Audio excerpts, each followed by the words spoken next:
This is Ardrossan Castle. Ardrossan Castle sits on the west coast of Scotland in the town of Ardrossan in Ayrshire. The castle, defended by a moat, stands on a ridge above the town.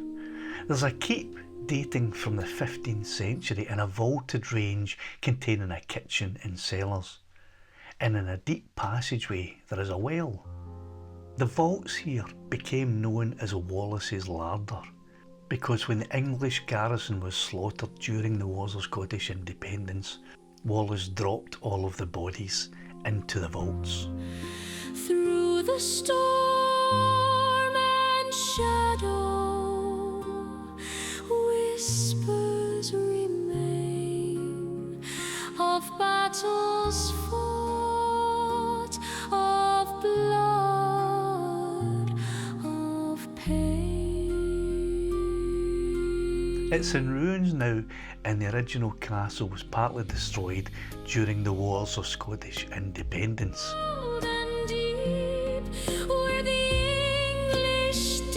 In a stormy night, if you visit Ardrossan Castle, there's a possibility you may see a vague, ghostly apparition walking around.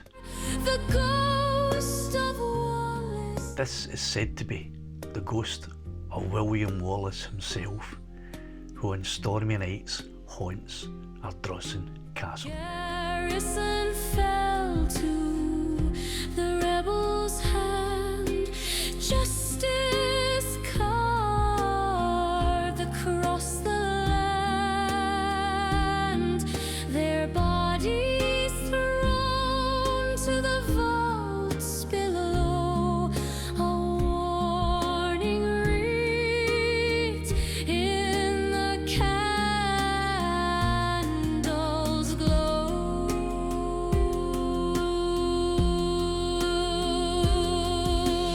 Wallace's Larder, cold and deep, where the English dead in silence sleep.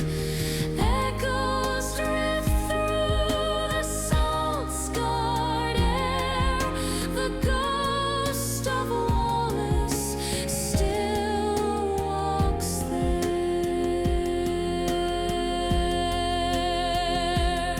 On storm-tossed nights by the restless sea, a shadow wanders where stone walls be. A warrior spirit, proud and fierce, with eyes that no storm could ever pierce.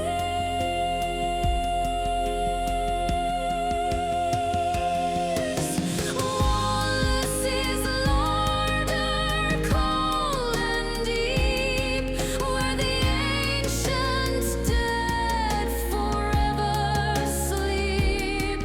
Through ruin and rain, his legend remains.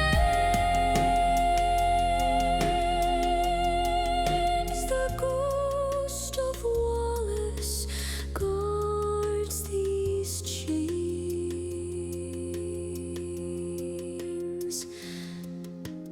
Ardrossan crumbles, yet still